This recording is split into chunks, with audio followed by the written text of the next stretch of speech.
Hello, everyone. Good afternoon. This is Marin Hirsch here from Net Elixir.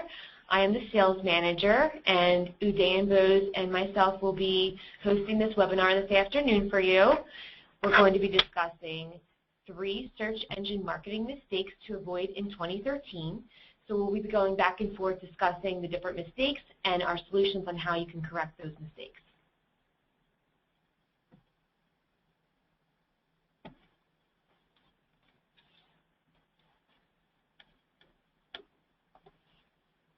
So to give you a little bit of a background about Net Elixir, in case you're not aware, we were incorporated in 2005. We're headquartered in Princeton, New Jersey, and we offer multi-channel campaign management technology, end-to-end campaign management services, and web analytics consulting solutions to retailers. Also, our ongoing retail search insights research since 2008 has been featured in the New York Times, Time Magazine, and Forbes. And feel free to check out our free search marketing tools for retailers at elixirmarketplace.com. And we'd love you to join our LinkedIn group, Net Elixir University. And this is part of our Net Elixir University series on this webinar today, and we'll be hosting other ones in the future as well. So to give you a little bit of background about Uday Bose, he's our founder and CEO of Net Elixir Incorporated. He founded PartyBingo.com, also known as Party Gaming. He's a guest lecturer at Johnson School of Management and Cornell University, City University of New York in Baruch, as well as the Indian School of Business. And we're going to start with a quote from Albert Einstein today. Anyone who has never made a mistake has never tried anything new. So here at Net Elixir, we've analyzed, tested, failed, and learned from our search marketing mistakes, and today we're sharing that knowledge with you. So the basis of this presentation is since 2008, Net Elixir Retail Intelligence Unit has conducted detailed analyses on SEM campaigns for 300+ U.S. retail search marketers, and the analysis, called the Search Engine Marketing Opportunity Analysis, includes a comprehensive audit of the SEM accounts on 10 parameters. So the first mistake we're going to discuss today, our SEM mistake number 1, is 40% and more of search marketers do not have a holistic search marketing plan. So part of our Net Elixir Finical Facts, 63% of retailers had separate SEO and SEM agencies who never ever communicated and shared knowledge. And only 12% of all retailers made holistic decisions based on aggregated analyses of SEO and SEM data. So to solve this problem, Udayan, what do you recommend? Thank you, Marin. Hi, everyone. So I have 4 very specific recommendations in terms of how exactly you can really approach the entire search marketing in a much more holistic manner. So what we have seen is typically companies tend to have a separate SEO plan, a separate SEM plan. So we would actually request you to really sort of turn this around, reverse this. Start with identifying and specifying what your overall search marketing goals are. Then come up with very specific strategic initiatives. Let us say you have 3 strategic initiatives. Maybe the first one is, how can you grab X percentage share of voice from your competitor, who's called, let us say anything, Gap.com. So then SEO and SEM are just different channels. How you really go ahead and achieve a particular sort of goal using certain strategic initiatives. So again, this model is called the GOST model, where G and O stand for goals and objectives. You have S standing for strategic initiatives and T for tactics. Using this model, you are able to connect goals directly down to the strategic initiative tactics, and finally sort of use KPIs to measure as to how exactly are the teams doing in terms of achieving your SEO tactics that you have really specified for them. The second recommendation which I have, which would help you run the search marketing function in a much more holistic manner, again may seem like a very administrative and a very broad generic sort of recommendation, but schedule joint meetings between the SEO and SEM teams at least once a quarter. May seem like a very basic recommendation, but as Marin mentioned, 63% of all the marketers that we have surveyed use different agencies who have never ever communicated. Now, honestly speaking, to an end consumer, your consumer, there is no SEO and SEM. These are basically the same search page and you have different listings. So similarly, I think both the SEO and SEM teams have to be totally in alignment with the overall goals. And they have to be constantly communicating and exchanging the ideas and the new steps and the learnings basically, which really enables each one of them to really learn and grow from the other's knowledge. The third recommendation which I have has to do with the use of technology to manage cross-search attribution. Probably not only cross-search attribution, this is more of a cross-channel attribution as such. So this, on the screen, I have basically a screenshot that we have taken from Google Analytics. And as you can see, this is basically an attribution report. As you can see in the first row, the paid search, the assisted by last click interactions conversions are about 0.81, which means that if paid search is accounted for, let us say 100 conversions on a last click basis, in 81 cases, it also had assisted a conversion which has happened from another channel, which includes organic search as well. Now, these days, and that is something which we have been observing for the last about 5 years, the interdependency of channels have increased phenomenally. And it's very important for the entire search marketing to really operate holistically, to really benefit from these interdependencies. The final recommendation on this mistake which I have is using a common dashboard. Now, back in 2009, we built a module in our Alexa retail technology, which is basically our multi-channel campaign management, our SEM technology, which enables us to map and measure side by side keyword level SEO and SEM performance. So all that we need to do is basically dump the exact match keywords from our SEM account, and the technology is able to track the SEO results as well as SEM results and come up with an aggregate SEO plus SEM overall numbers. Now, when I say overall numbers, these are like performance numbers like cost, revenue, and ROAS. So what in effect it helps us to do is come up with one total ROAS for the entire search marketing plan, and based on what is the incremental revenue that your SEM campaign is, or SEM keyword is really generating for you, we decide whether to really sort of pull the spend down a bit or should we really invest more in pushing the spend up. And everything depends on the overall, the holistic ROAS or return on advertising spend, rather than separately taking it for SEM and individually sort of taking it for SEO as such. So just to sum up, these are the 4 recommendations which I had. The first one, as I call it, is strategy. The second one is about people and teams. The third one is about the value of a particular channel, which is typically the SEO and SEM, the attribution piece. And the fourth is about the accountability and the overall insights that you basically get. So these would be the very 4 specific recommendations which I had in terms of how you should really operate the search marketing program in a much more holistic manner. Marine, back to you. Thank you, Dan. So next we're going to discuss SEM mistake number 2, 2 simple SEM analysis tools that every marketer should use, but they don't. 2% of all keywords contribute to 100% of conversions on the last click basis, which means that 98% of keywords do not convert, meaning that there are not any sales. It's not converting to any sales of 98% of those keywords. 25% of SEM spend generates $0 in revenue based on the last click basis. So, as I mentioned, 25% is no money, no revenue for you. Only 17% of ad groups have custom ad copies. So I decided to do some shopping, and I went online, and I typed in for the search query "buy Gucci yellow leather shoulder bag," and appeared here was this ad copy that you can see for Gucci handbags. But the first thing I thought to myself was, where is the customization? You know, it's not a good idea to commoditize your product. And then I looked at the site links below here, and as you know, Google allows up to 6 unique specific landing pages. However, Gucci only used 4 here. But then I was really disappointed because I saw that all the site links led to the same page, which you can see here with these clutches. So I was actually really disappointed. It wasn't a unique experience. My personal user experience was spoiled. So our recommendation is do not spoil the user experience by leading them to generic landing pages. Be unique. Send them to somewhere specific. All right, Dan, back to you. Thank you, Marin.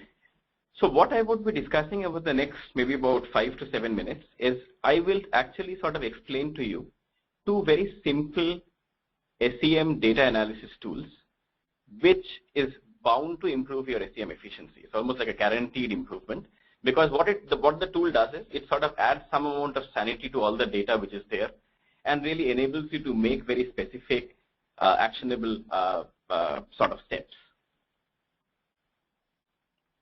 So the first recommendation that we have is every SEM marketer needs to analyze their keyword portfolio on a bi-weekly basis.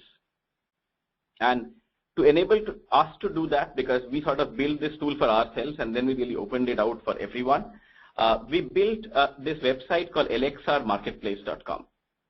Now, through elixirmarketplace.com, we sort of provide access to a wide range of free SEO and SEM tools.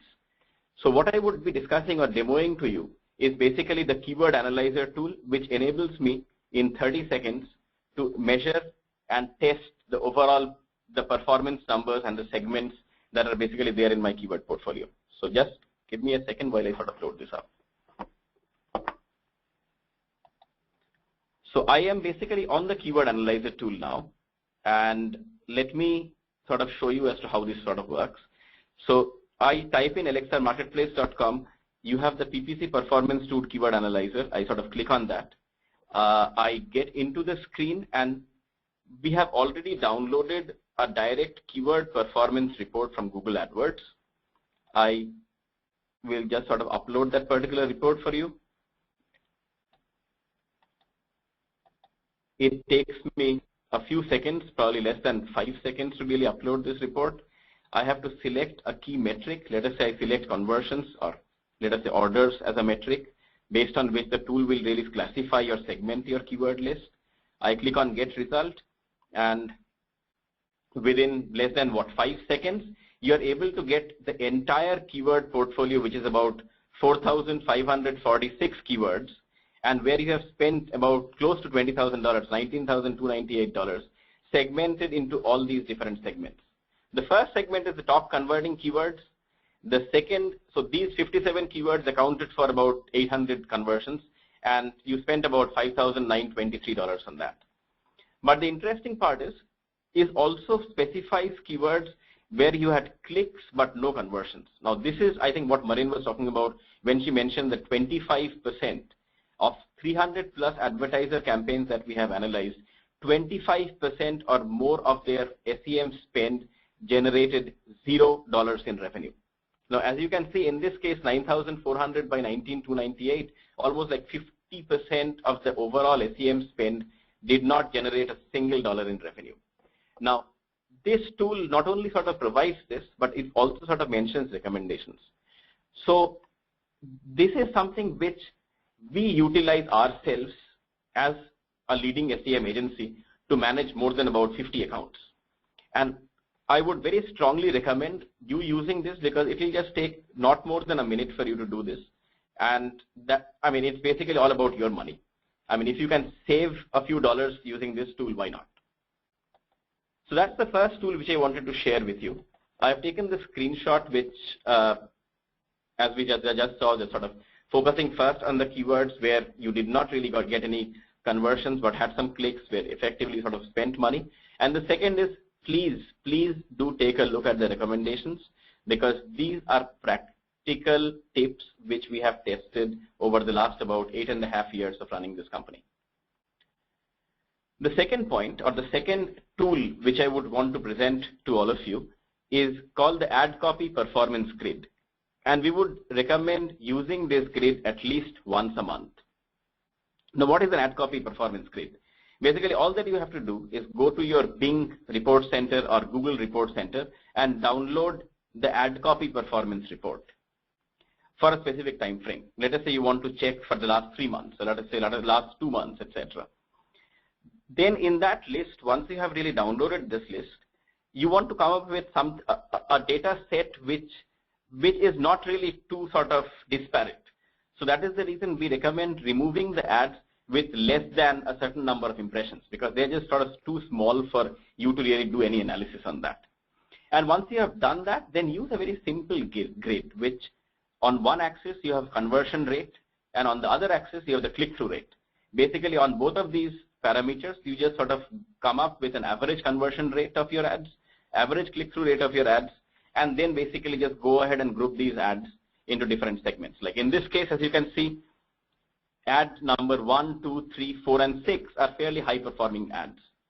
So our recommendation is, what exactly are you able to really decipher as to why exactly are these ads performing better than average?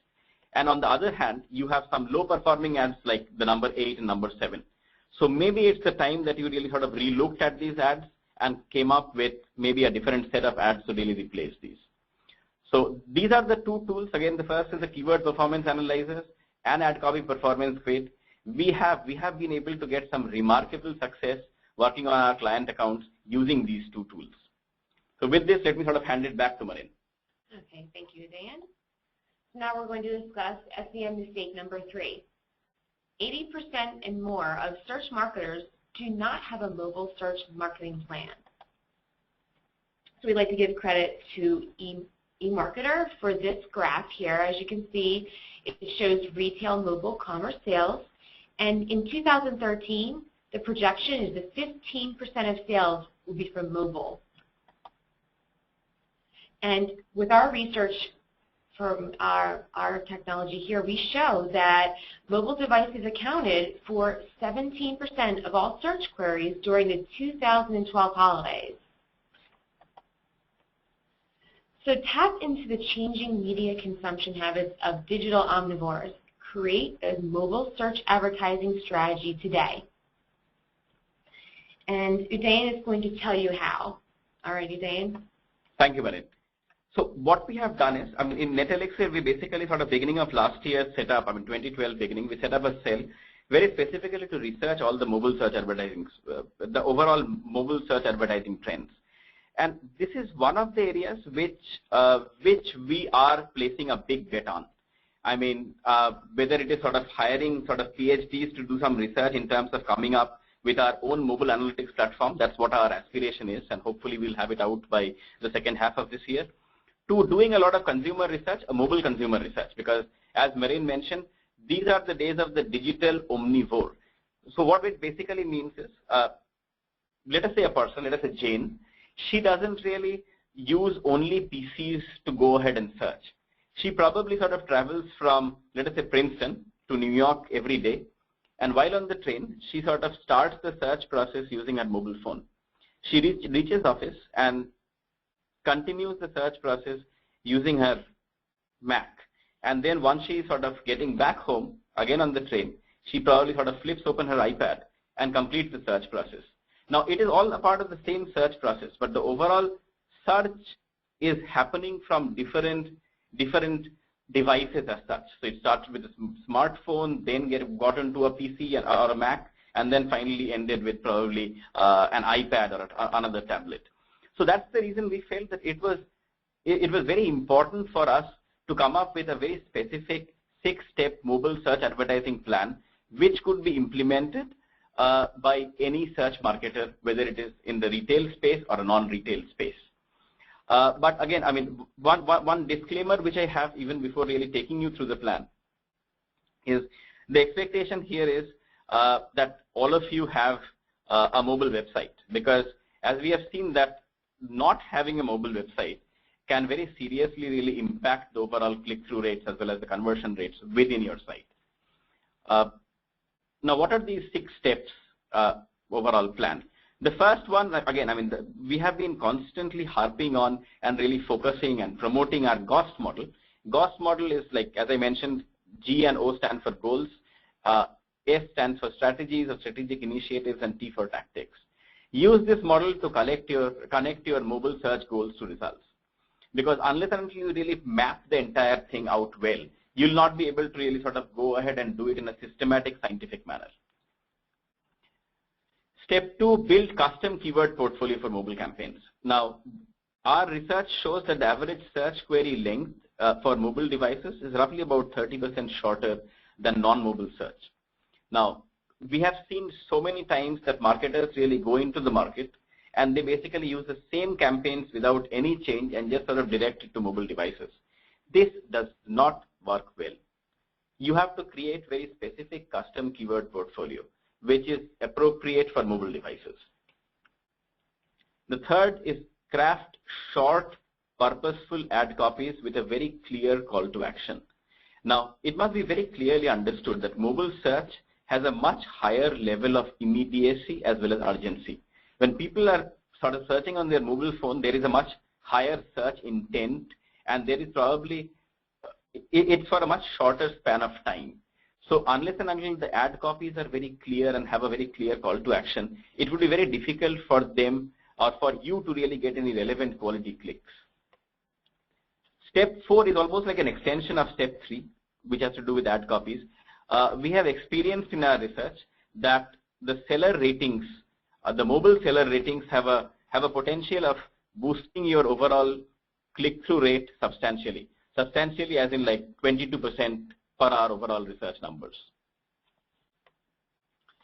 Step 5 is use smart bidding tactics. I mean, as I just mentioned before I started this section, that we have a consumer, Jane, who is starting the search process using maybe an iPhone, and then continues with a Mac, and then finally sort of through a she basically sort of uses her iPad to close her overall purchasing the search to purchase process. So effectively, I mean, it would be very important for you to analyze all the clicks and impressions. When do they happen for mobile devices? When do they happen for non-mobile devices? And use very smart departing tactics for each campaign. That's one. The second piece is it's very important for you to understand the importance of what we typically sort of call almost like geofencing. So what that means is mobile campaigns can be very helpful. Suppose you are sort of walking down Saks Fifth Avenue, and if you suddenly see a particular ad sort of pop up, can you really sort of bid it up? Because suppose Jane is sort of walking in front of Saks Fifth Avenue, she types in for a particular apparel, and if Saks is there on the top position at that point in time, then the likelihood of Jane clicking on it and probably entering Saks to at least sort of consider or view what you have in option is fairly high.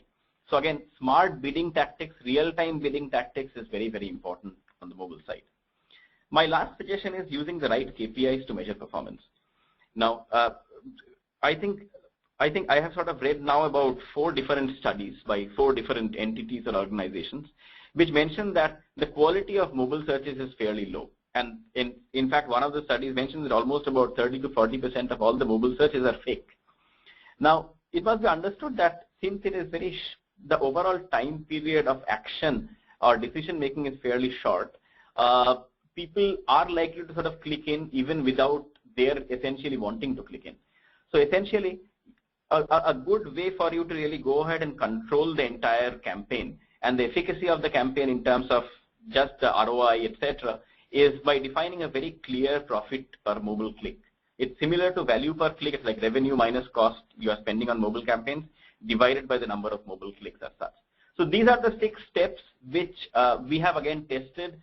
We are using it all the time for our clients and have been phenomenally successful for us. With that, I would just sort of pass it back to Marin. Okay, thank you, Dan. So for expert help in setting up your mobile search advertising program, you can email us at gomobile@netelixir.com. And now we're going to open it for the remainder of this webinar for questions. So if anyone has a question, please feel free to send us a message and raise your hand.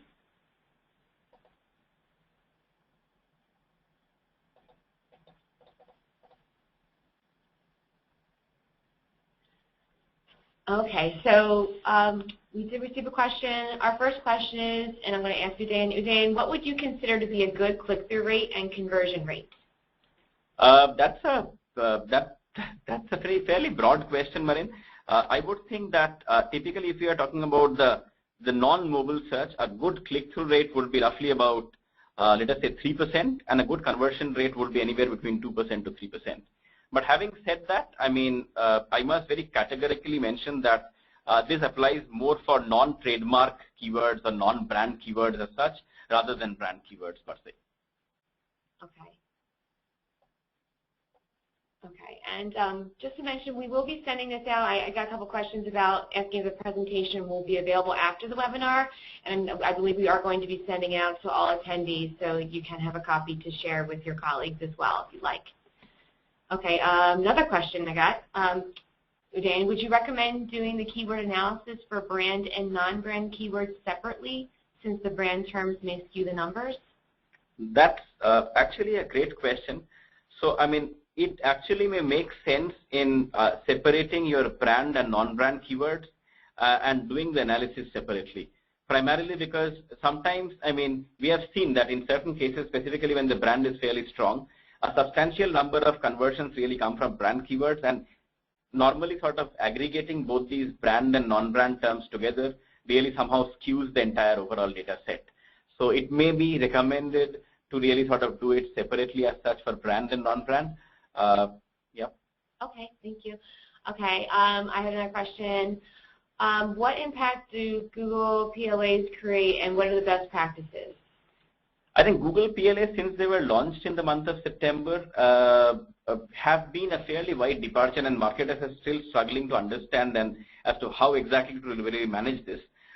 So some of the things, basically, I mean, in terms of best practices, it probably sort of remains to be seen, but we are seeing some significant success. Is still understanding the search queries which sort of drove the PLAs, because if you really do a detailed report or a search, you can really find out the search queries which are sort of really still driving the PLAs, and creating the product listing ads based on the search queries is definitely a good practice.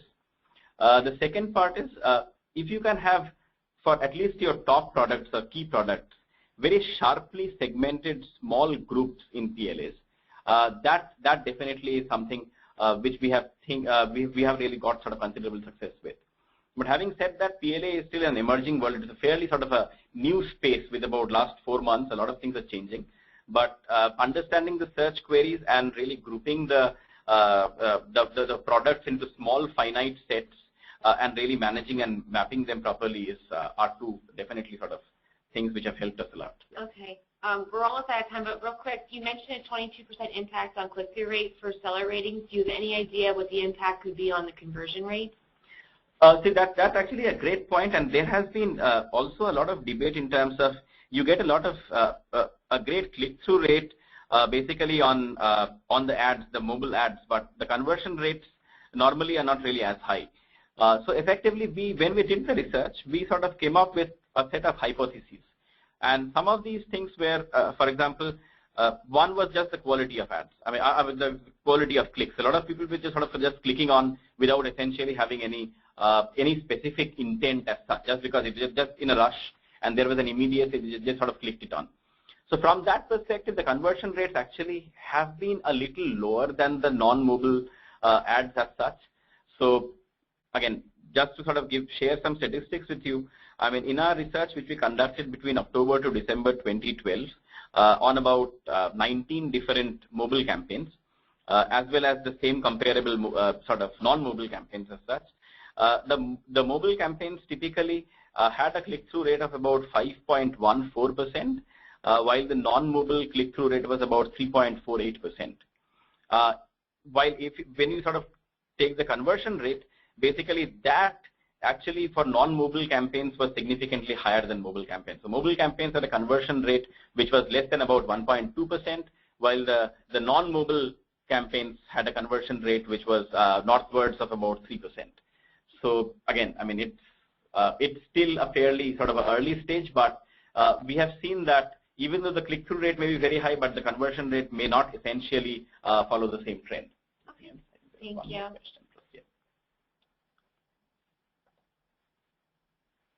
Okay, I think we're actually just about out of time now. We really do appreciate you all for joining us today. And if there are any additional questions, you can feel free to reach out to us after the webinar. You can email me directly, marin@netelixir.com for questions. And also, please feel free, like I mentioned, to join our LinkedIn group, Net Elixir University. Check out Elixir Marketplace for our free SEM and SEO tools. And if there's anything else we can do for you, need help with your SEM or SEO campaigns, you can also contact me, marin@netelixir.com, or my phone number is 609-356-5112, extension 107. Thank you so much, everyone. Have a wonderful rest of your day. Have a great weekend, everyone. Thank you so much. Take care.